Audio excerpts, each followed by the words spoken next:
morning, good afternoon, or good evening, depending on where you are in the world watching the video today. Welcome back to another edition of Solved. Today we're going to be removing the knock sensor, or at least the instructions on how to get to it, along with detailed instructions. You'll be able to take screenshots, and if you prefer to write down information, here we go. So I've taken the liberty, obviously, of the plastics removal. You only need to remove this, the top, and then we move over here, obviously disconnecting the battery. You want to disconnect the airbox hose and housing. So we'll put that off to the side. And you'll have a clamp that goes here that holds it to that as well. And then you'll want to take off some of these connectors right here, one right here. And then you'll be wanting to remove this hose. You'll be unbolting this, which is a 10 millimeter here, and another one right down there. You'll also be removing this hose. You'll be actually, you don't even need to remove that. It is suggested to bend this clip back so you can gently move the power steering hose out of the way. But before we do anything, let's go over how to remove it. And here is the how to remove it. Take a screenshot if you like. When removing, you start from the outside. When you're tightening, you'll start from the inside going to the outside.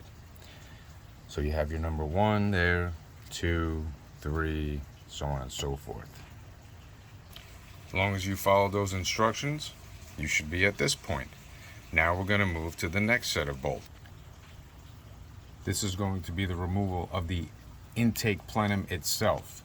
Once again, starting with number 1 here on the outside, going to 2, 3, which is number 1, 2, 3, so on and so forth, based off of this here, so don't forget to take a screenshot there.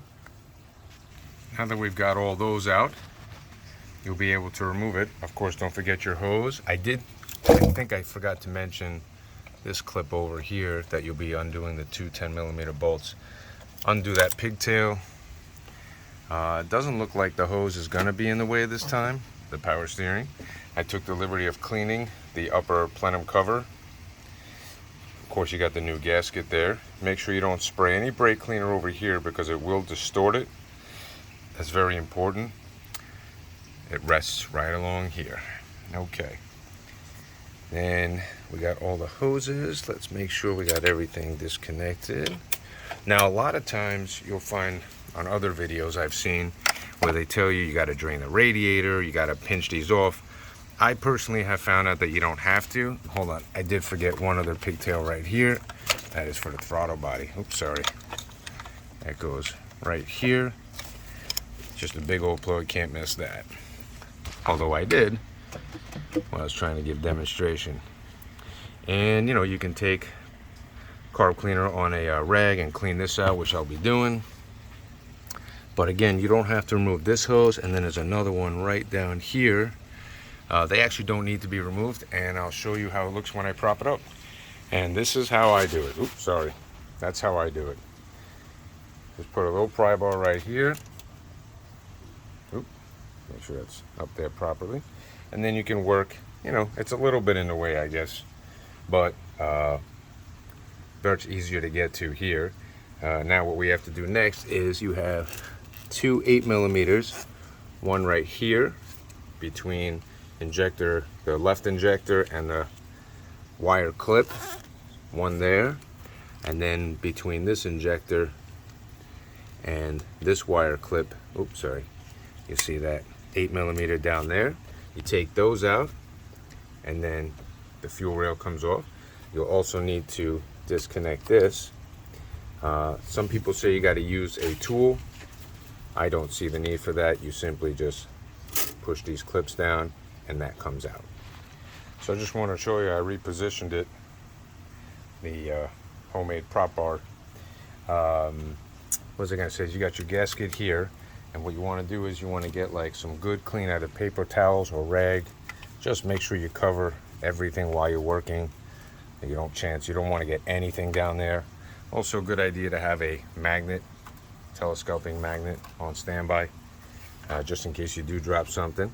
Would like to point out that right here is your knock sensor wire, which is 9 out of 10 times that usually is the problem.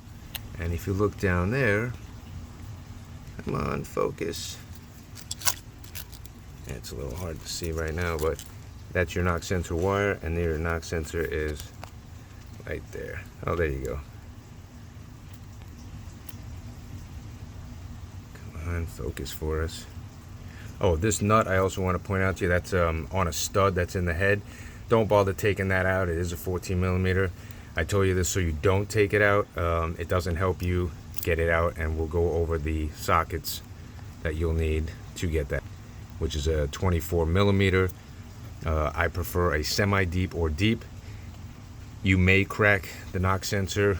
You might break it, but don't worry about it. There's the wire nice and clear. I'm sure you can get the good image.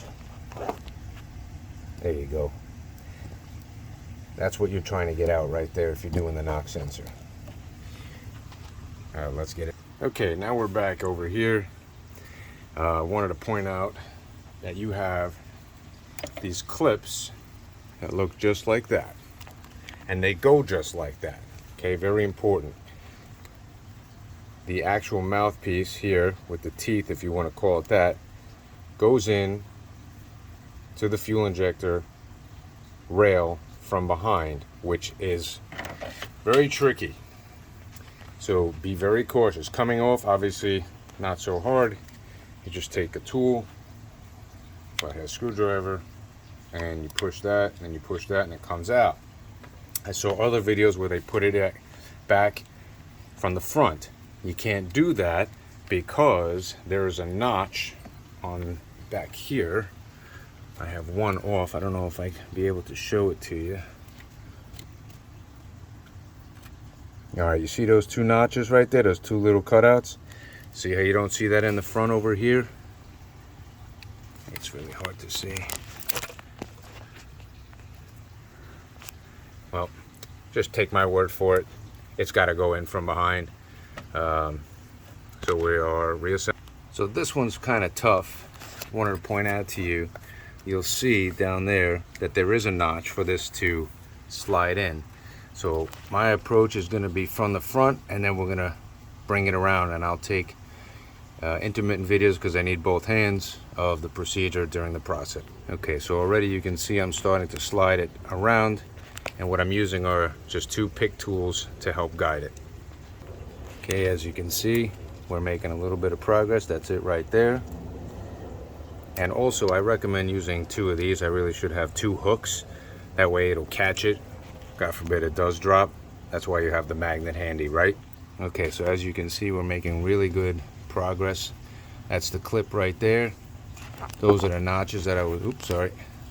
Those are the notches. I'll try to point them out for you. Right here. That little notch right there, that's where the clip is going to reside once it locks in place. And you see how it's on that ear right there?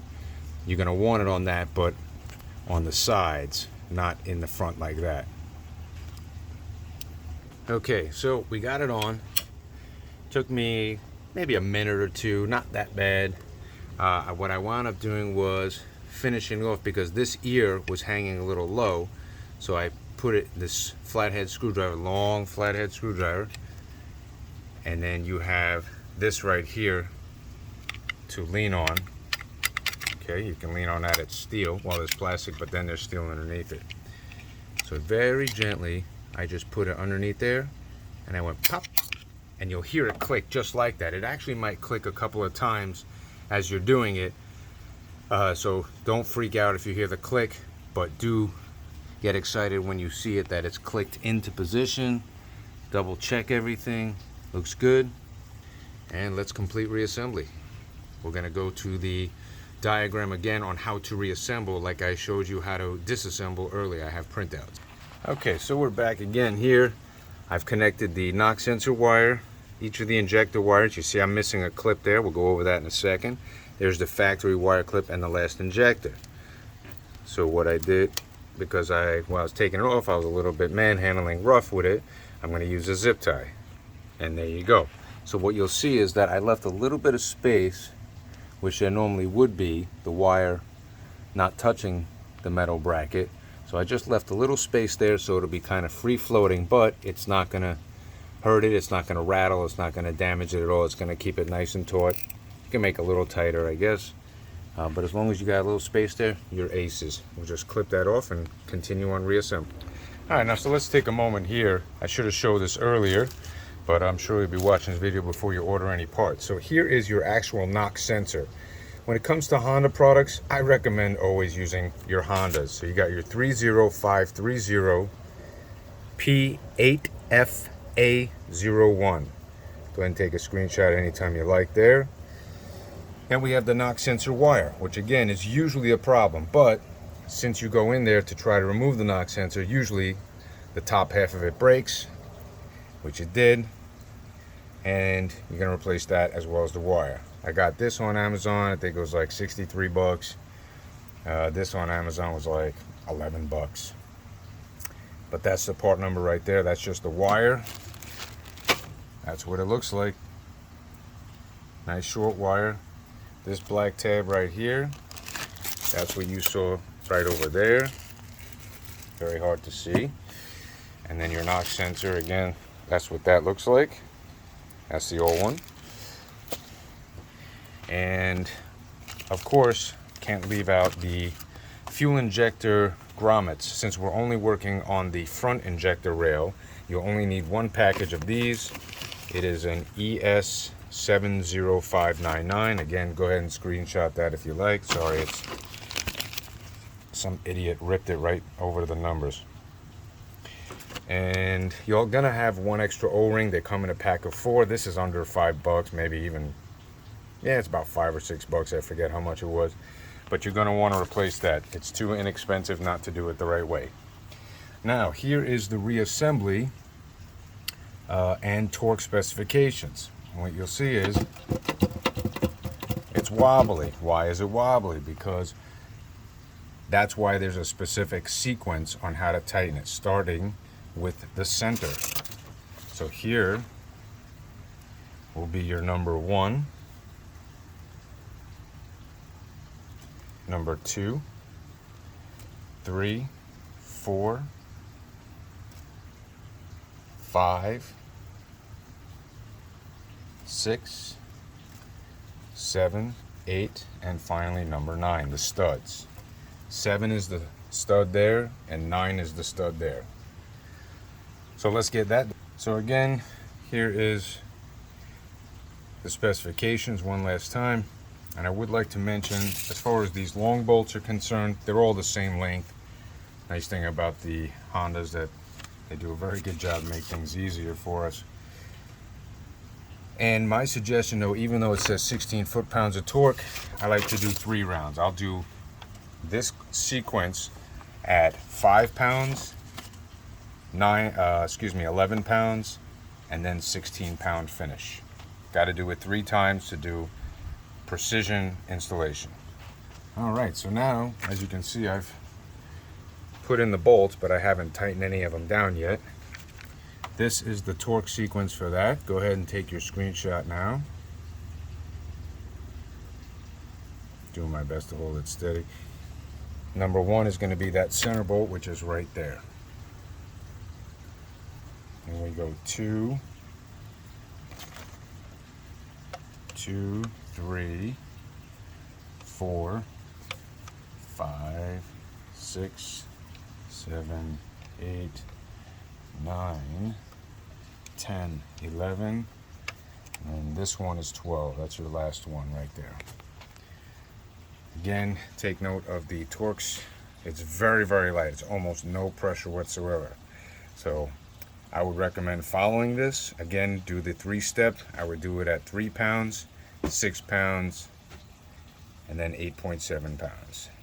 Now that you've got everything torqued down, you want to make sure that you got all of your hoses and clamps properly reinstalled.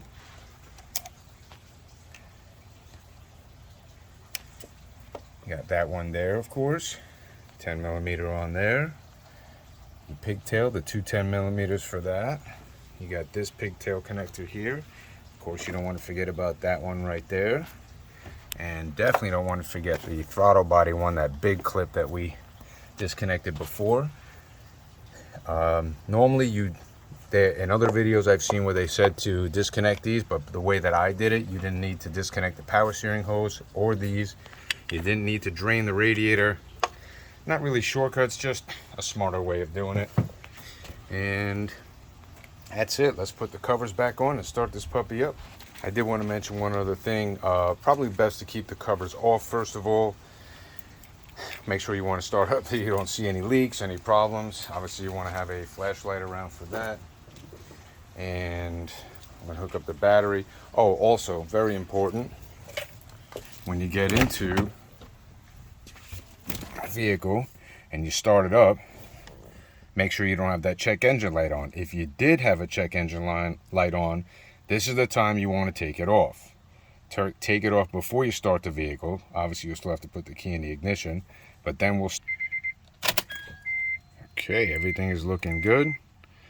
Make sure everything is on. Let's fire. Okay, let's go check it out and see what we see. Good, no fuel leaking. I don't see anything there. That's nice. Also want to listen for any vacuum leaks. That'll tell you whether or not you put everything back together as well. Everything looks good and clean there.